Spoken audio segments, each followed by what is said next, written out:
औज़ुबिल्लाहि मिनश्शैतानिर्रजीम बिस्मिल्लाहिर्रहमानिर्रहीम अस्सलामु अलैकुम वरहमतुल्लाहि वबरकातुहू।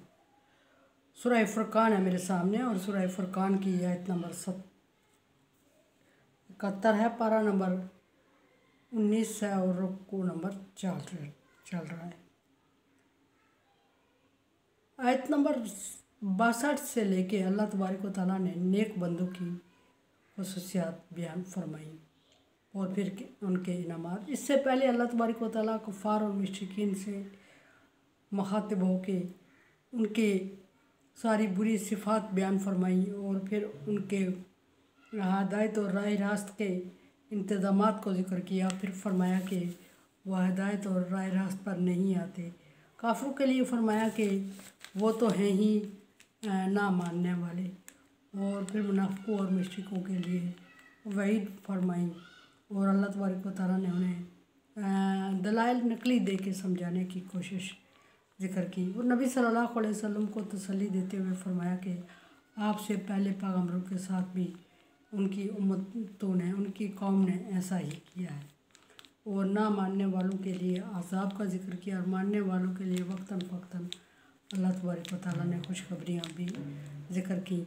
और खुशखबरियाँ ज़िक्र करने का मकसद ये था कि मानने वालों के लिए खुशखबरी ज़िक्र की ताकि कुफ़ार मुश्रिकीन उसको देखते और समझते हुए कामयाबी को, इनामात को देखते हुए अल्लाह की तरफ रुजू करें। लेकिन ऐसा नहीं हुआ। जिनके नसीब में अल्लाह तबारक व तआला ने हिदायत नहीं लिखी उन्होंने हिदायत नहीं पाई।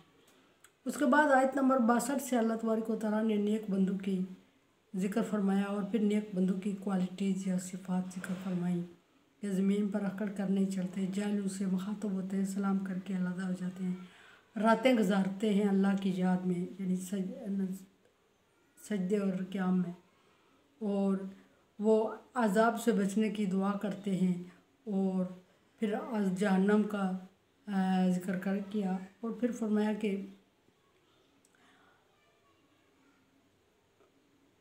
खर्च करने में मियाना रवि इख्तियार करते हैं।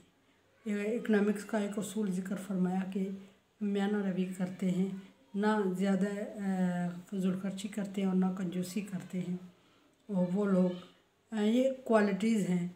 और फिर फरमाया कि अल्लाह के सिवा सबसे बड़ी मोमिन कहलाता ही इसी सिफ्त से है। ये सिफ्त ना पाई जाए तो मोमिन नहीं होता कि वो अल्लाह के अलावा किसी को शरीक नहीं ठहराते, अल्लाह के साथ किसी को शरीक नहीं ठहराते, यानी तौहीद बारी ताला का जिक्र फरमाया।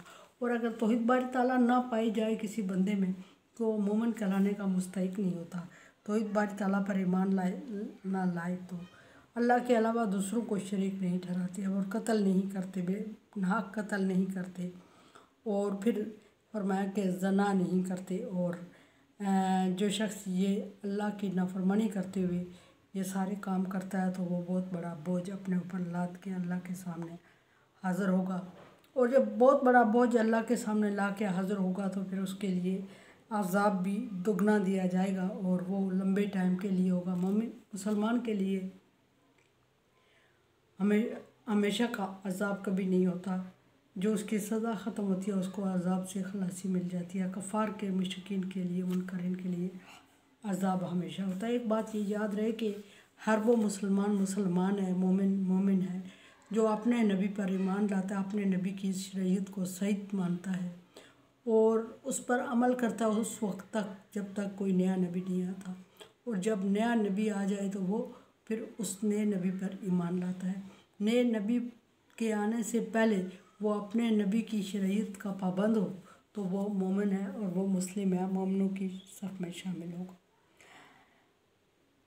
फरमाया कि अज़ाब उनका, और अज़ाब का ज़िक्र करने के बाद अल्लाह तबारक व तआला ने फरमाया कि अज़ाब उस शख्स के लिए नहीं है जो ईमान लाया और नेक अमाल किए, उनके अल्लाह तबारक व तआला गुनाहों को बख्श देंगे। बारहा अल्लाह तबारक व तआला ने फरमाया, और यहाँ फरमाया कि उनकी बुराइयों को उनकी नेकियों में बदल दिया जाएगा। ये अल्लाह ताला की रहमत है, खुसूसी रहमत है कि जिसके ज़रिए अल्लाह तबारक व तआला बुराइयों को नेकियों में बदलेंगे। वरना तो गुनाह को माफ़ कर देना भी बड़ी सआदत की बात है, किसी का गुनाह माफ़ हो जाए। लेकिन कुछ लोगों को लिए जहाँ ये अल्लाह की रहमत का एक ख़ास मकाम होगा जिस पर अल्लाह तबारक व तआला ऐसा फरमाएंगे, बुराइयों को नेकियों में बदले। अब पूरी बात पिछली पे चली गई, तमहीद बांध दी मैंने सारी। 71 आयत नंबर 71 में फरमाया कि मन ताबा व अमिला सालिहा फ़इन्नहु यतूबु इलल्लाहि मताअन। जो शख्स तौबा करता है, तौबा के तरीके, तौबा के असूल मैंने बता दिए पहले कि कबीरा गुनाहों से तौबा ज़रूरी है, तौबा के बगैर बख्शे नहीं जाते। सगीरा गुनाह वक्तन फ़क्तन अमाल से जड़ते रहते हैं, बढ़ते रहते हैं, गिरते रहते हैं, कम होते रहते हैं।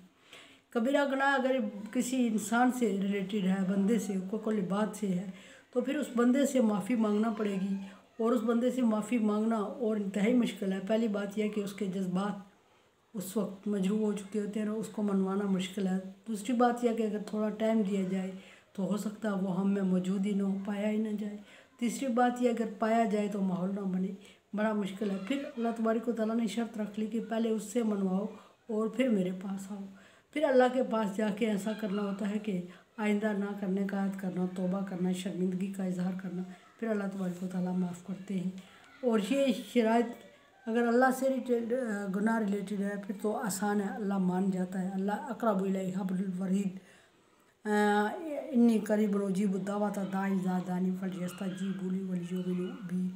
मेरे बंदे मेरे बारे में पूछते हैं तो आप उन्हें कहें कि मैं करीब तरीन हूँ और हर एक की प्रकार का जवाब देता हूँ। फिर अक़रबु इलैहि हब्लुल वरीद, शारक से ज़्यादा करीब। लेकिन इंसान का मनवाना बहुत ज़रूरी है, क्योंकि इंसान अल्लाह रहमान है, रहीम है, करीम है, गफूर है, वदूद है। इंसान ना रहीम है, ना रहीम करीम है, गफूर है, ना वदूद है, ना शकूर है, कदर करने वाला है। फिर दूसरी बात यह है कि इंसान को ढूंढना और इंसान के लिए माहौल बनाना इंतहाई मुश्किल है। अल्लाह तबारक व तआला को ढूंढना नहीं पड़ता, क्योंकि वो शारक से ज़्यादा करीब है, दिलों में बसता है। इन अल्लाह यहूलु बैन मरी व क़ल्बिही। अल्लाह हदीस के मुताबिक ये है कि अल्लाह तबारक व तआला इंसान और उसके दिल के दरमियान हाइल है। सो अल्लाह तबारक व तआला ढूंढना नहीं पड़ता, अल्लाह रहमान है, रहीम है, उसको मनवाना आसान है। तौबा कर लें, तौबा लेकिन शर्मिंदगी से करें और आइंदा ना करने का अहद करें। तौबा उसको नहीं कहते कि बार बार करें और फिर बार बार कहें कि तौबा कर लें तो अल्लाह तबारक व तआला के साथ तमाशा बना दें। ऐसा तौबा नहीं होती। फरमाया कि जिस शख्स ने तौबा कर ली और अमल सालेह किए और फिर तौबा की, पहले ईमान लाया, ईमान की शर्त पहली आयत में ज़िक्र की गई है, उसके बाद तौबा की, अमल सालेह किया, फ़इन्नहु यतूबु इलल्लाहि मता, तो फिर उसने अल्लाह तबारक व तआला तक पहुँच हासिल कर ली। अल्लाह तबारक व तआला तक अल्लाह को मनवाने के मंजिल पर पहुँच गया और तौबा कबूल कर दिया, अल्लाह के करीब तरीन हो गया, फ़ायदा उठा लिया। मतान, उसने अल्लाह तबारक व तआला की रज़ामंदी का भरपूर फ़ायदा उठा लिया, यानी अल्लाह के सच्चे बंदों में तो शामिल हो गया।